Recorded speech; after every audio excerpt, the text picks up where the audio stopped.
Dear students, आज अपन एक बहुत ही important topic equivalent weight of oxidising and reducing agent इसको स्टडी करेंगे। बहुत ही इम्पॉर्टेंट टॉपिक है और ये आपको आगे इलेक्ट्रोकेमिस्ट्री हुआ या मोल कंसेप्ट हुआ या थर्मोडायनेमिक्स हुआ तो वहाँ पर आपको बार बार इसकी ज़रूरत पड़ेगी। तो आप देखें इक्विवेलेंट वेट कैसे कैलकुलेट करता है। Equivalent weight of oxidising and reducing agent. तो मैथमेटिकली इसको कैसे कैलकुलेट करना है। Equivalent weight oxidising agent reducing agent आपको लेना है molecular weight upon total number of transferred electrons per molecule. देखिए बेसिकली जो फॉर्मूला है वो आपके पास क्या है कि एक मॉलिक्यूल जो भी ऑक्सीडाइजिंग एजेंट है या रिड्यूसिंग एजेंट है उसके एक मॉलिक्यूल ने कितने इलेक्ट्रॉन का ट्रांसफ़र किया है वो उससे आपको डिवाइड करना है। तो अपन क्या एक कॉमनली एक formula oxidising agent reducing agent का equivalent weight molecular weight upon VF से लिख देंगे। वीएफ यहाँ पर वीएफ से लिखने का मतलब है वैलेंस फैक्टर। अच्छा, कई इसको एनएफ से भी लिखते हैं तो इसका मतलब होता है आपके पास एन फैक्टर। फाइनली क्या है, इस फॉर्मूले से नहीं अपन एक आसान तरीके से इक्विवेलेंट वेट ऑफ ऑक्सीडाइजिंग और reducing agent molecular weight upon total increase और डिक्रीज इन ऑक्सीडेशन नंबर पर मॉलिक्यूल आप क्या करेंगे, इससे कैलकुलेट करेंगे। तो सबसे पहले तो अपन ने फॉर्मूले की बात करी। टॉपिक क्या है, इक्विवेलेंट वेट कैलकुलेट करना है oxidising and reducing agent. Equivalent weight में मॉलिक्यूलर वेट अपॉन किसी ना किसी फैक्टर से हमेशा क्या होता है, डिवाइड होता है। अब आपके लिए इंपॉर्टेंट ये है कि यहाँ पर किस फैक्टर से डिवाइड होगा। तो आपको क्या करना है, जो टोटल इंक्रीज या डिक्रीज आएगा ऑक्सीडेशन नंबर पर मॉलिक्यूल उससे आपको डिवाइड करना है। सारी बात आपको एग्जांपल से क्लियर होगी। मैं इसको कुछ कैटेगरी में डिवाइड करते हुए चलूँगा और जब फाइनली बहुत आसान हो जाएगा इसको एक सिस्टमेटिक वे में स्टडी करेंगे। इंपॉर्टेंट टॉपिक है, आप ध्यान से देखना। तो अपन सबसे पहले लेते हैं टाइप ए। टाइप ए इसमें अपन क्या लेंगे कि सिंपल केसेस एक ही एलिमेंट के ऑक्सीडेशन नंबर में या तो इंक्रीज हो रहा है या फिर क्या हो रहा है, डिक्रीज हो रहा है। जैसे एग्जांपल लेते हैं, फर्स्ट एग्जांपल अपन NH3 से N2 मान लो ऐसा बन रहा है। यहाँ पर जिसके ऑक्सीडेशन नंबर में चेंज हो रहा है, नाइट्रोजन का -3 से कितना हो रहा है, 0। तो आप देखें ये इंक्रीज कितने का है, 3 का इंक्रीज है। अच्छा, तो जो इक्विवेलेंट वेट आएगा NH3 का वो इसका molecular weight upon total increase कितने का आ गया, 3 का। मॉलिक्यूलर वेट को अपन m से लिख रहे हैं तो वैल्यू कितनी आ जाएगी, m/3। किसी ने कहा सर यहाँ m की वैल्यू क्या लेनी है, तो इसका मॉलिक्यूलर वेट नाइट्रोजन का कितना है 14 प्लस 3 कितना आ जाएगा 17/3।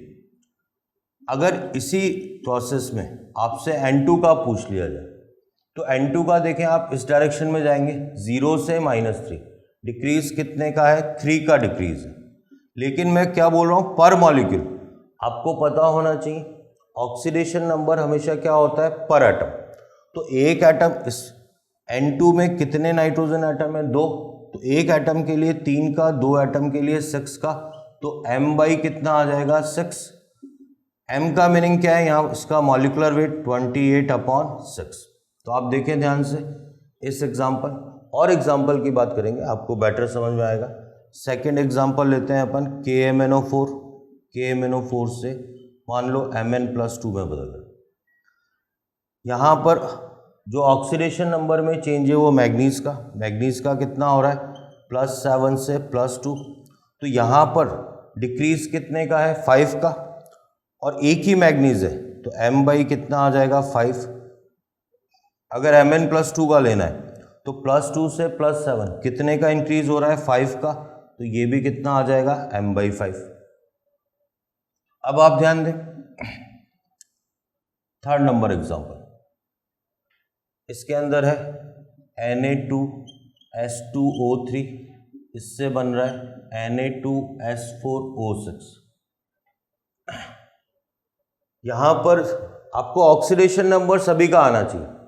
अपन देख लेंगे कि किसके ऑक्सीडेशन नंबर में चेंज है। सोडियम का +1 है, यहां भी सोडियम का +1 है, ऑक्सीजन का -2, ऑक्सीजन का -2। सल्फर का मैथमेटिकली कैलकुलेट करेंगे तो आप देखें 2 + 2x - 6 = 0, x = कितना आया +2। यहाँ सल्फर का सॉल्व करेंगे 2 + 4x - 12 = 0, x = +2.5। तो अब सल्फर की बात करें तो +2 से 2.5 आप देखें कितने का इंक्रीज है, 0.5 का इंक्रीज है। तो 0.5 का इंक्रीज, यहाँ इक्विवेलेंट वेट क्या आ जाएगा, मॉलिक्यूलर वेट अपॉन, आप ध्यान दें एक सल्फर के लिए कितने का इंक्रीज है 0.5 का, तो 2 सल्फर के लिए कितने का इंक्रीज होगा 1 का। जब आपको इसका इक्विवेलेंट वेट चाहिए तो m अपॉन, आप इस डायरेक्शन में जाएंगे तो 0.5 का क्या है डिक्रीज है, लेकिन इसमें सल्फर कितनी है 4, तो 0.5 × 4 टोटल m/2 आ जाएगा। तो आप देखें इस एग्जांपल से। और एग्जांपल की बात करते हैं, मान लो ऐसा आ रहा है आपके पास P4 से PS3 में चेंज है, P4 से। यहाँ फास्फोरस का ऑक्सीडेशन नंबर कितना है 0, यहाँ कितना है -3, तो ये जो डिक्रीज आ रहा है ये कितने का आ रहा है 3 का। इसमें कितने फास्फोरस के कितने एटम्स, कितने एलिमेंट्स हैं 4, पर के लिए 3 का है तो 4 के लिए कितने का हो जाएगा 12 का। यहाँ इंक्रीज 3 का है और एक ही फास्फोरस है तो ये कितना हो जाएगा m/3। तो आप देखें इस तरीके से और भी एग्जांपल लेते हैं, इसको आगे सिस्टमेटिकली इसी तरीके से आगे एग्जांपल से बढ़ेंगे। हाँ, तो इसके बाद अपन आगे एग्जांपल लेते हैं, आपको बेटर क्या है और एग्जांपल से ही समझ में आएगा। PbS से PbSO4 बन रहा है। आपको इस प्रोसेस में दोनों का इक्विवेलेंट वेट निकालना है। आपको पता होना चाहिए कि ये Pb+2 और S-2 का सम है और ये Pb+2 एंड SO4-2 का सम है। अब आप देखें यहाँ Pb का ऑक्सीडेशन नंबर तो +2 से +2 है, कोई चेंज नहीं है, लेकिन सल्फर का -2 से कितना हो रहा है +6। अब आप एक बात पे ध्यान देंगे, -2 से जो +6 हो रहा है इसमें ये नहीं बोलेंगे 4 का डिफरेंस है, -2 से पहले 0, 0 से +6, टोटल जो इंक्रीज आ रहा है वो कितने इलेक्ट्रॉन्स का आ रहा है 8 का। तो आपके पास वैल्यू कितनी आ जाएगी m/8, और यहाँ भी कितना आ जाएगा m/8, क्योंकि दोनों के अंदर नंबर ऑफ सल्फर एटम्स कितने हैं 1 ही है। आप देखें और एग्जांपल देखें, FeO से Fe2O3 बन रहा है। आयरन का ऑक्सीडेशन नंबर +2 से कितना हो रहा है +3, एक का इंक्रीज है, एक ही आयरन है तो m/ कितना आ जाएगा 1। यहाँ से यहाँ जाएंगे तो एक का डिक्रीज है, लेकिन इसके अंदर आयरन कितने हैं 2, तो यहाँ कितना आ जाएगा आपके पास m/2 आ जाएगा। और एग्जांपल लेते हैं अपन,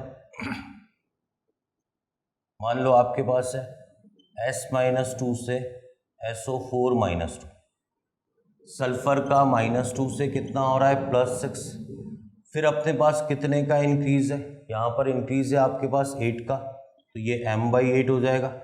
यहाँ पर भी कितना हो जाएगा m/8 हो जाएगा। और एग्जांपल लेते हैं अपन, मान लो आपके पास NH3 है, इससे बन रहा है NO3-, नाइट्रोजन का -3 से कितना हो रहा है +5, फिर कितने का इंक्रीज है 8 का, तो ये भी m/8 और ये भी कितना हो जाएगा m/8। और एग्जांपल देखें हम, जैसे ये एग्जांपल है आपके पास FeO से Fe3O4, तो यहाँ पर आयरन का कितना है +2, जबकि यहाँ पर कितना है 8/3। तो अब आप पहले तो ये देखें 8/3 - 2, तो ये अपने पास आ गया, 3 LCM लिया तो ये आ गया 2/3, 8 - 6 2/3, तो यहाँ से यहाँ पर इंक्रीज कितने का है, 2/3 का, तो m/2/3, ये तो ये वैल्यू आ गई। और यहाँ पर कितना आ जाएगा, m/2/3 इंटू 3। आप इस बात को समझें कि एक के लिए कितने का डिक्रीज था, 2/3, लेकिन इसमें टोटल आयरन कितने, 3, तो पहले वाले का जो आंसर आएगा वो 3m/2 आएगा, जबकि दूसरे वाले का आंसर कितना आएगा, m/2। तो आप इसको ध्यान से देखें। तो इस तरीके से इक्विवेलेंट वेट होता है। और आप एग्जांपल ले सकते हैं जो कि अपने को ज़रूरत पड़ती है। मान लो ऐसा है MnO4 माइनस से MnO2, तो +7 से कितना हो रहा है, +4, तो m/3 आ जाएगा, ये भी m/3 आ जाएगा। अगर आपके पास है Cr2O7-2 से क्रोमियम +3, तो आप देखें यहाँ क्रोमियम का ऑक्सीडेशन नंबर +6 से कितना हो रहा है, +3, कितने का डिक्रीज है, 3 का। 3 का डिक्रीज आपके लिए कितने, एक एटम के लिए, तो 2 एटम के लिए कितने का डिक्रीज, m/6। यहाँ पर एक ही क्रोमियम है तो कितना आ जाएगा, m/3। तो इस तरीके से एग्जाम्पल है। फिर अपन और एग्जाम्पल्स लेते हैं, टाइप बी की कैटेगरी में आते हैं, तो उससे आपको और बेटर समझ में आएगा। अब इसके बाद क्या है, अपन टाइप बी लेते हैं। है तो देखो वही टाइप, लेकिन क्या है, थोड़ा कैटेगराइज कर दिया।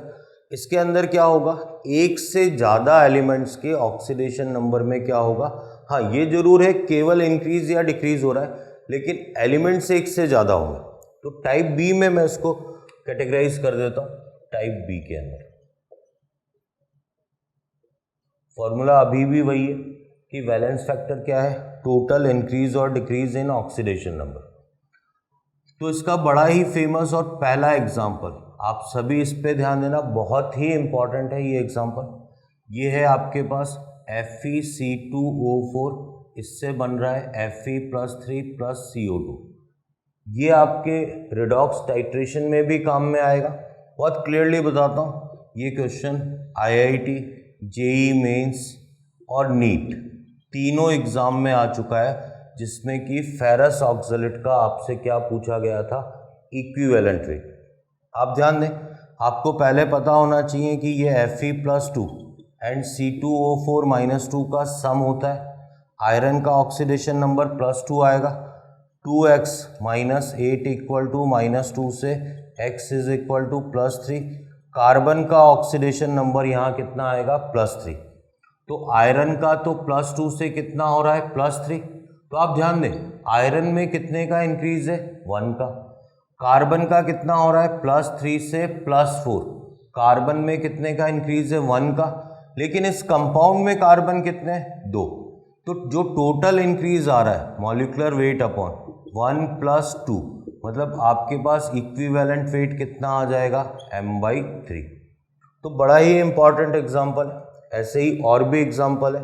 अपन एक और एग्जाम्पल की बात करते हैं। एक रिएक्शन होती है आपके पास FeS2 + O2, इससे बन रहा है Fe2O3 + SO2। ये भी बड़ी इंपॉर्टेंट रिएक्शन है।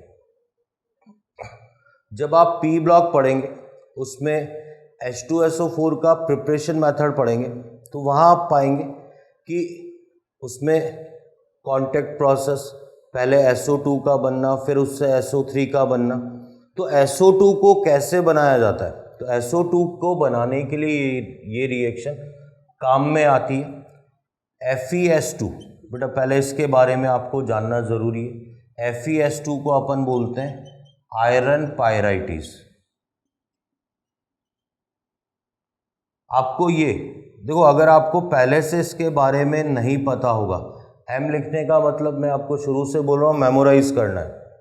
आप कहेंगे सर सल्फर का -2 ले लिया, आयरन का +4 आएगा, नहीं, स्पेशल केस है। ये जो सम होता है Fe+2 + S2 - 2, तो आयरन का ऑक्सीडेशन नंबर तो +2 आ जाएगा, 2x = -2, x = -1। तो यहाँ जो सल्फर का ऑक्सीडेशन नंबर आता है वो कितना आता है, -1। तो बड़ी इंपॉर्टेंट सी बात कि आयरन का ऑक्सीडेशन नंबर +2 है और सल्फर का कितना है, -1। +2 से आप देखें +3, कितने का इंक्रीज है, 1 का। तो मॉलिक्यूलर वेट अपॉन 1 + सल्फर में -1 से कितना हो रहा है +4, तो ये कितने का इंक्रीज है 5 का।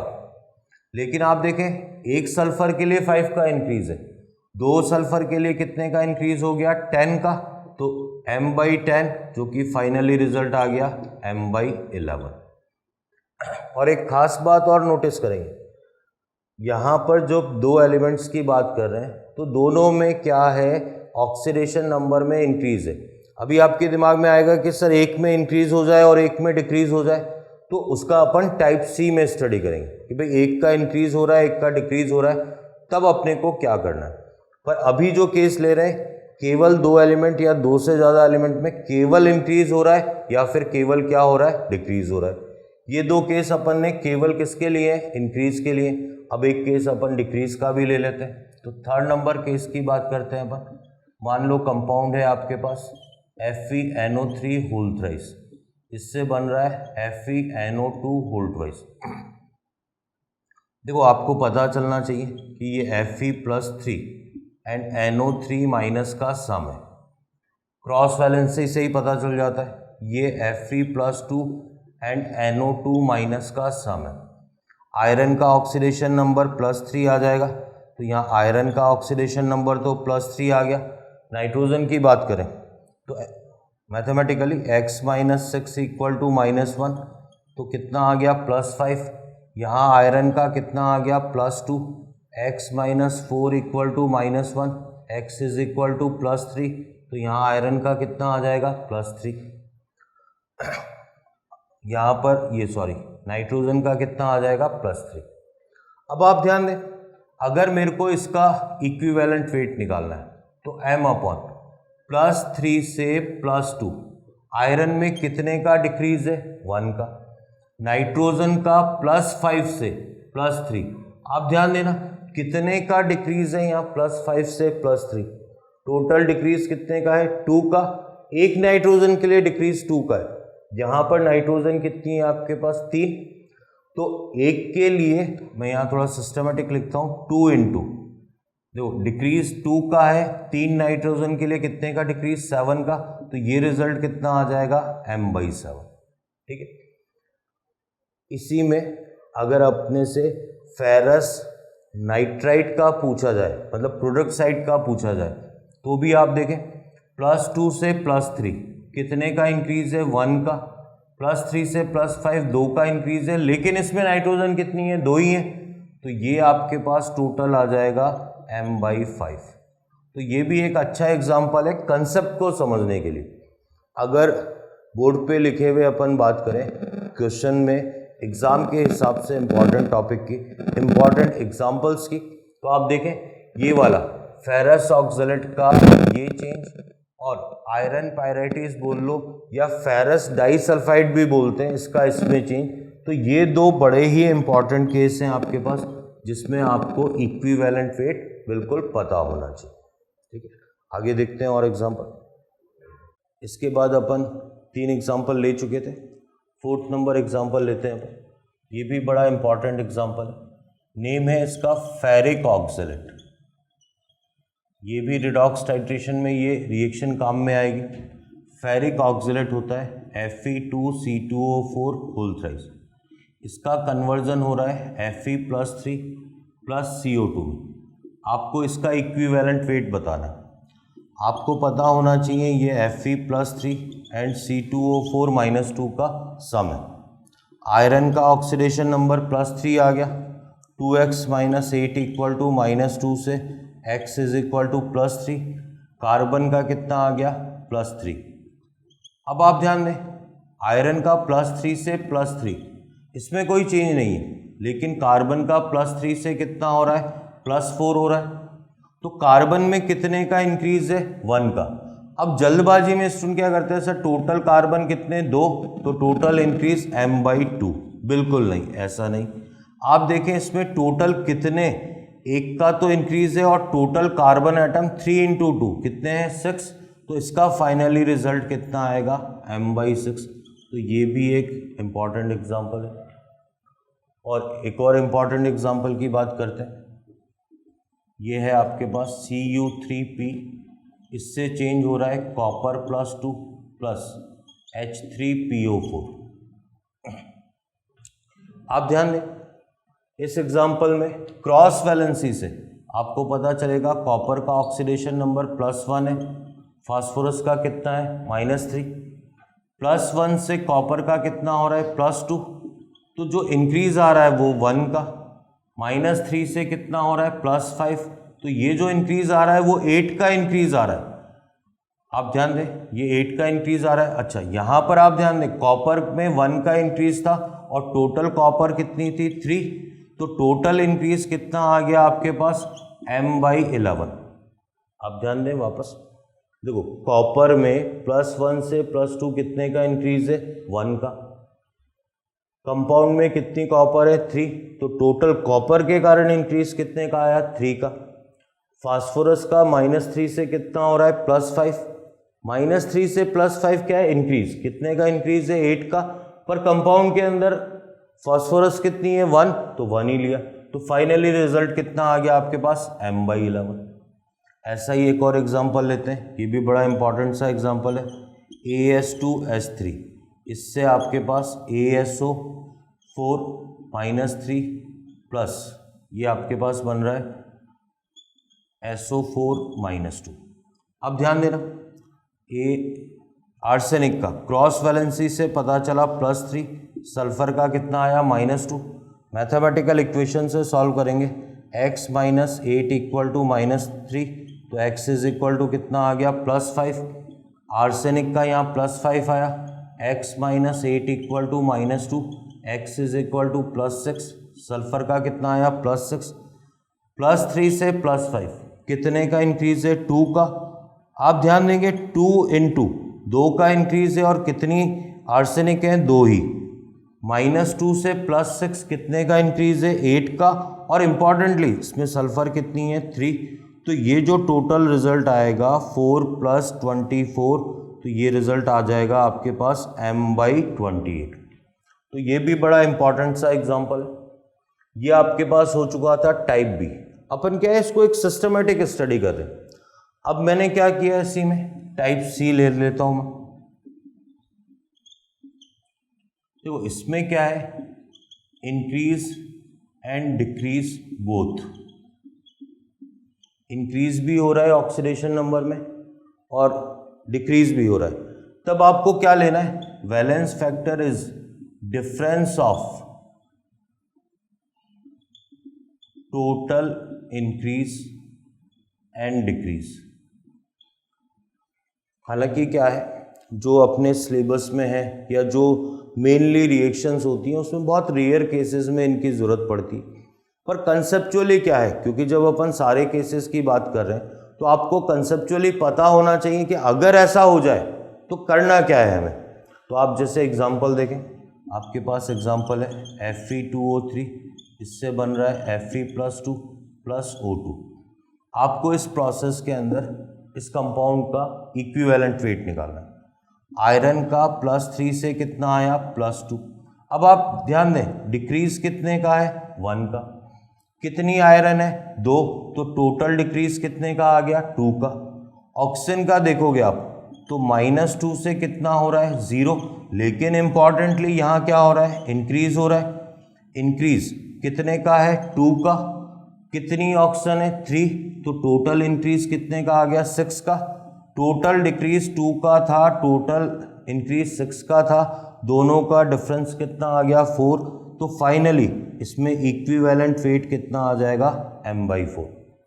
तो कंसेप्चुअली अगर अपन बात करें तो इसके अंदर क्या है कि आपको लेना क्या है, टोटल इंक्रीज और टोटल डिक्रीज का डिफरेंस लेना। इसी को सिस्टमेटिकली अपन टाइप डी। अब आप कहेंगे कि सर अगर टोटल इंक्रीज और टोटल डिक्रीज इक्वल हो जाए तो क्या करना है, तो अपन उसको टाइप डी की कैटेगरी में स्टडी करते हैं।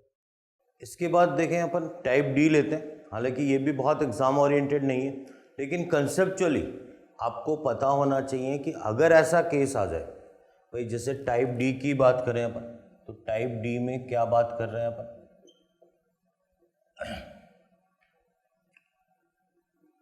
Total increase and total decrease in oxidation number, अगर ये इक्वल है तब आप क्या करेंगे, valence factor is equal to, या तो आप टोटल इंक्रीज ले लेंगे और क्या ले लेंगे आप, टोटल डिक्रीज। आप ऐसा नहीं करेंगे, टाइप सी से कंफ्यूज नहीं होंगे कि सर जब इंक्रीज डिक्रीज दोनों है, दोनों का डिफरेंस कितना आ रहा है, ज़ीरो, कि क्या हम ज़ीरो ले लें, नहीं, बिल्कुल ऐसा नहीं लेंगे आप क्या लेंगे इसके लिए, या तो टोटल इंक्रीज या टोटल डिक्रीज। बेटर आपको एग्जांपल से समझ में आएगा।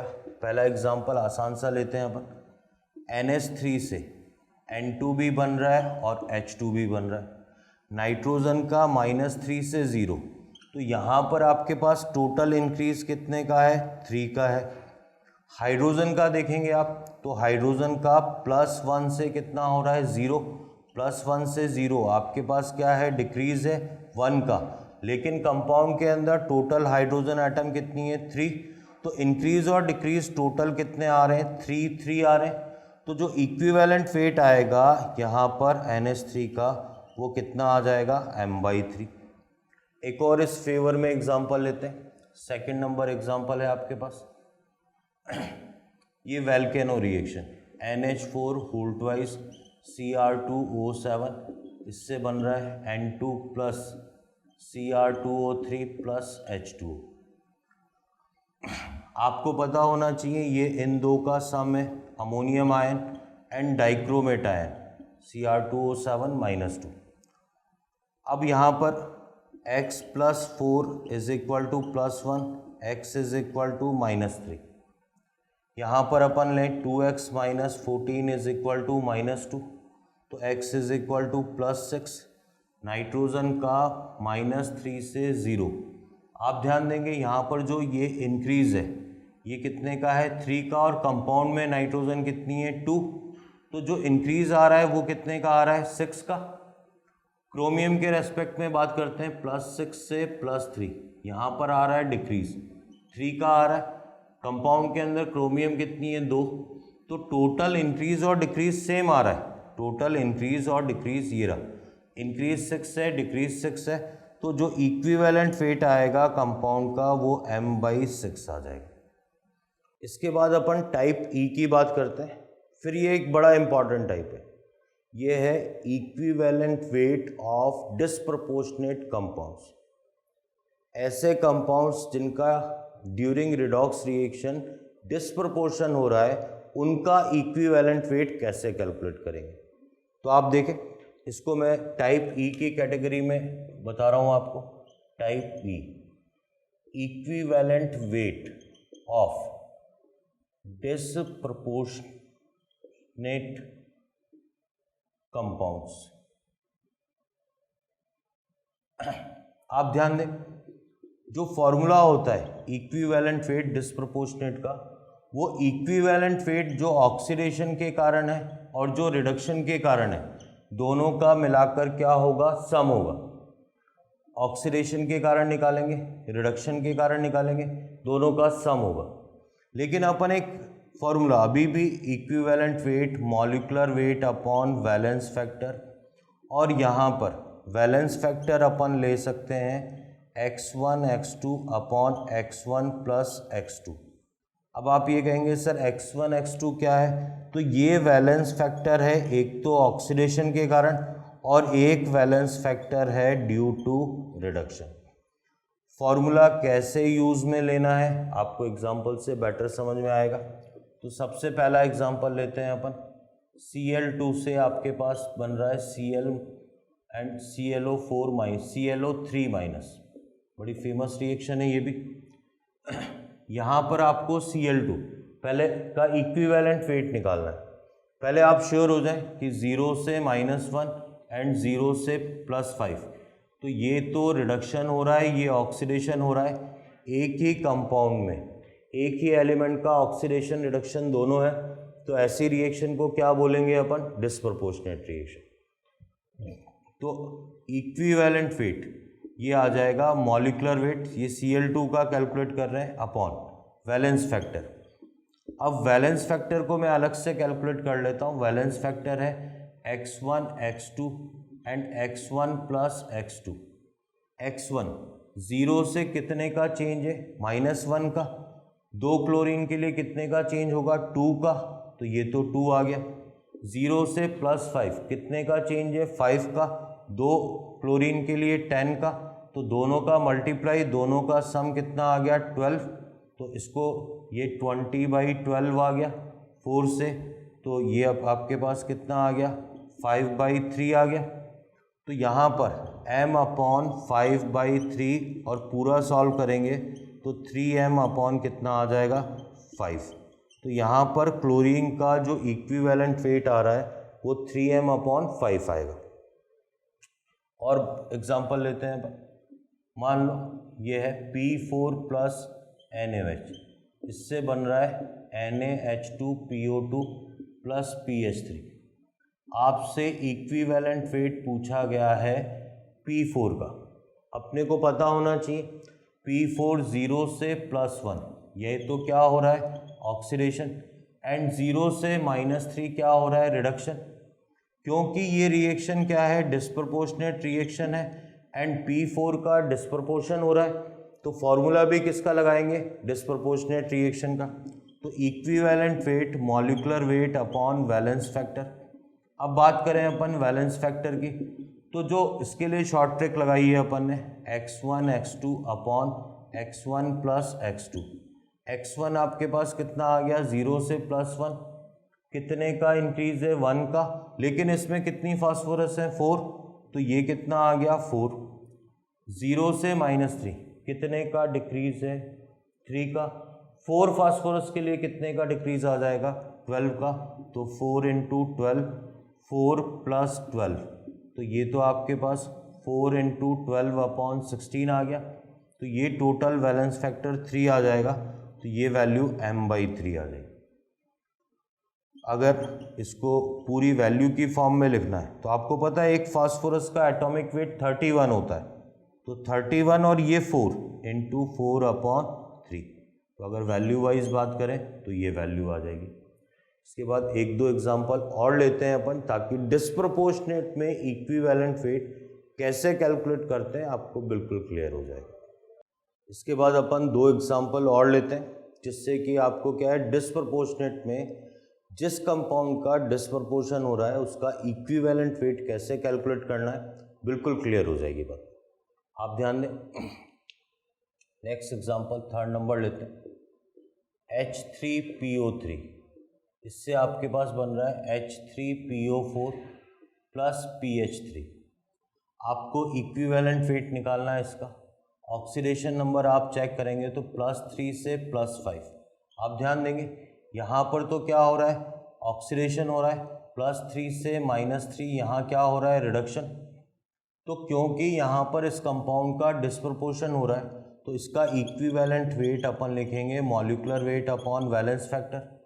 अब वैलेंस फैक्टर कैसे कैलकुलेट करेंगे, x1 x2 x1 + x2, तो ये तो m/ क्या आ जाएगा, वैलेंस फैक्टर, जो कि यहाँ से कैलकुलेट होगा। x1 ऑक्सीडेशन के कारण कितने का इंक्रीज आ रहा है, 2 का, ये 2 ले लिया, +3 से -3, ये टोटल इंक्रीज डिक्रीज कितने का आएगा, 6 का।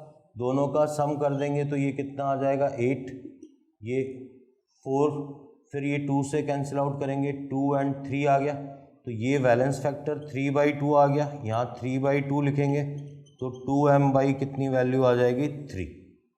ठीक है, तो आप देखें और एग्जांपल लेते हैं, इसी में 4th नंबर एग्जांपल लेते हैं अपन, H2O2 से H2O + ½ O2। आपको एक रिएक्शन दे रखी और इसमें पूछा गया है कि H2O2 का इक्विवेलेंट वेट बताएं।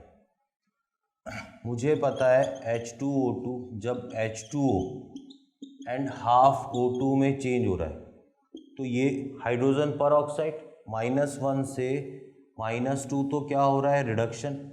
-1 से कितना हो रहा है, 0, ऑक्सीडेशन। तो इस प्रोसेस में H2O2 का क्या हो रहा है, डिस्प्रपोर्शन।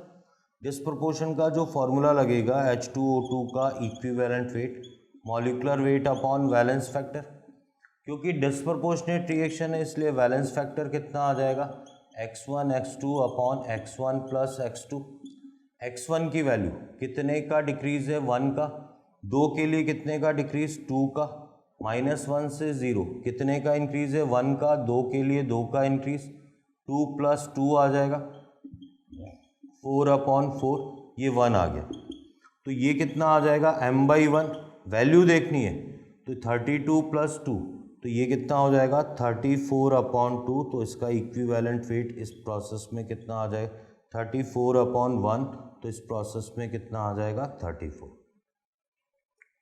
तो डिस्प्रपोर्शनेट रिएक्शन का देखो आपको ये भी पता होना चाहिए, वैलेंस फैक्टर या शॉर्ट ट्रिक अपनी जगह है।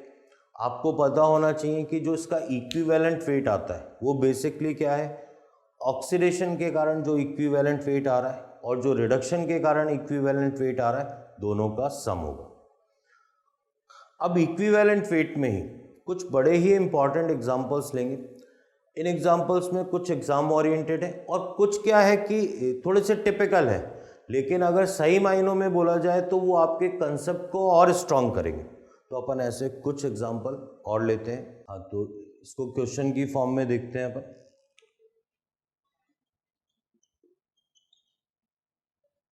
Calculate the equivalent weight in given redox reaction. आप देखें पहला एग्जांपल है आपके पास Fe0.8O, इससे बन रहा है Fe2O3 और आपसे इसका इक्विवेलेंट वेट पूछा है, इसका इक्विवेलेंट वेट कितना होगा। आप ध्यान से देखें, अच्छा एग्जांपल। सबसे पहले अपन Fe0.8O, इसमें आयरन का ऑक्सीडेशन नंबर कैलकुलेट कर लेते हैं।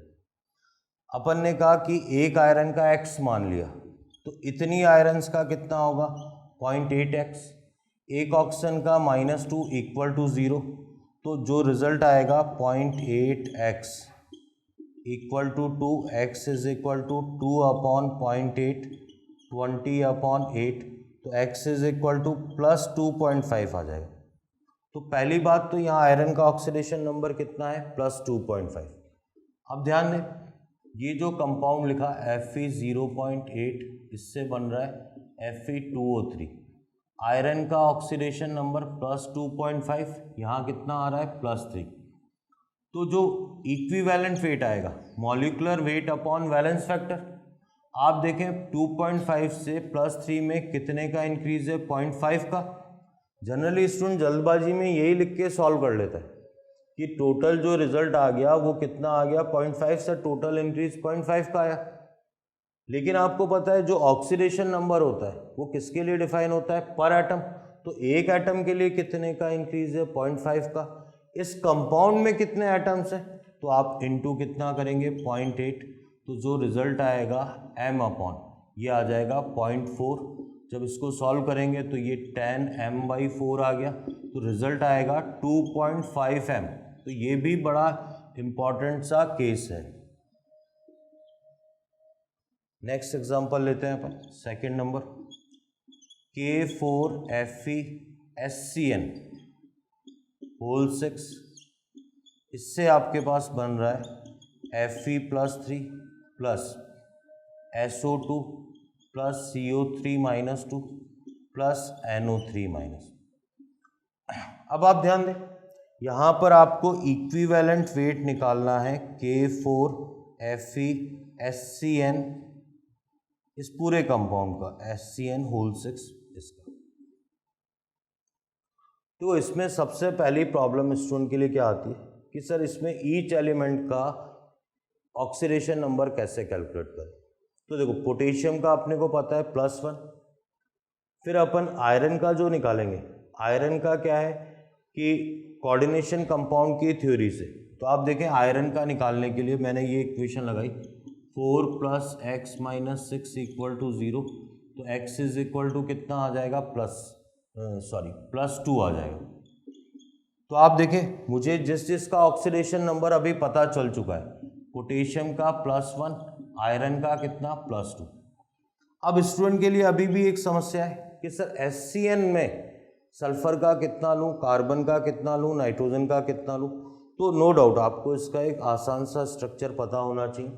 ये स्ट्रक्चर होता है SC, ये डबल बॉन्ड और ये N-।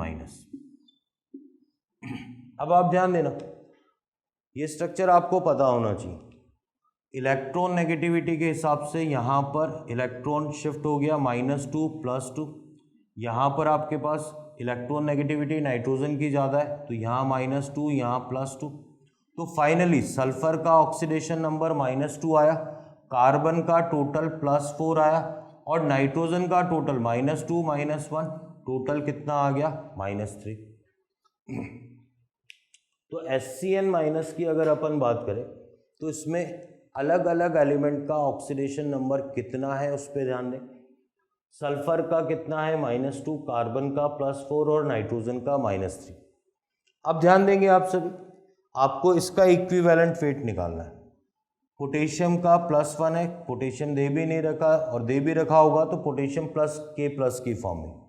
आयरन का +2 से कितना हो रहा है +3, तो आयरन में जो इंक्रीज आ रहा है वो कितने का आ रहा है 1 का, और पूरे कंपाउंड में आयरन भी कितना है 1।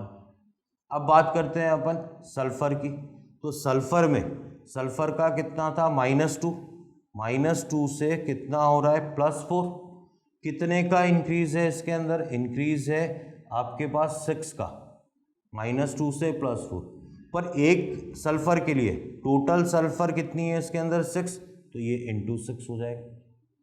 कार्बन की बात करें तो कार्बन का +4 है यहाँ पर, और यहाँ पर भी कार्बन का कितना है +4, तो कार्बन की बात करें तो अपन कहेंगे नो चेंज। अब बात करें अपन नाइट्रोजन की, तो नाइट्रोजन का -3 से कितना हो रहा है +5, कितने का इसमें क्या है, पहली बात तो इंक्रीज है, और कितने का इंक्रीज है 8 का, एक नाइट्रोजन के लिए, टोटल नाइट्रोजन कितनी है 6। तो ये देखें आप, क्योंकि इसमें जो आ रहा है वो केवल इंक्रीज आ रहा है, तो टोटल इंक्रीज की अगर अपन बात करें, टोटल इंक्रीज की, तो आप देखें 1 प्लस ये 36 आ गया और ये कितना आ गया 48, तो इसको सम करेंगे तो ये आपके पास जो टोटल सम आएगा 30 एंड 40 70 हो गया, और ये 85 आ जाएगा, तो टोटल सम आपके पास आ गया 85। तो यहाँ जो इक्विवेलेंट वेट आएगा फाइनली कितना आ जाएगा m/85। तो ये मैं नहीं कहता कि नीट के लिए बहुत ही इम्पॉर्टेंट केस है या जेईई मेन के लिए बहुत ही इम्पॉर्टेंट केस है, पर ये ज़रूर है कि आपको फाइनली कंसेप्ट को स्ट्रॉन्ग करने के लिए ये एग्जाम्पल आना बहुत ज़रूरी है कि भाई इस तरीके से 1 2 3 एलिमेंट्स के भी ऑक्सीडेशन नंबर में इंक्रीज हो सकता है, किसी में इंक्रीज नहीं है, तो ये एग्जाम्पल आपके कंसेप्ट को बहुत स्ट्रॉन्ग करेगा। तो ये 2 एग्जाम्पल इसके लिए थे, ठीक है। इसके बाद और आगे देखते हैं हम।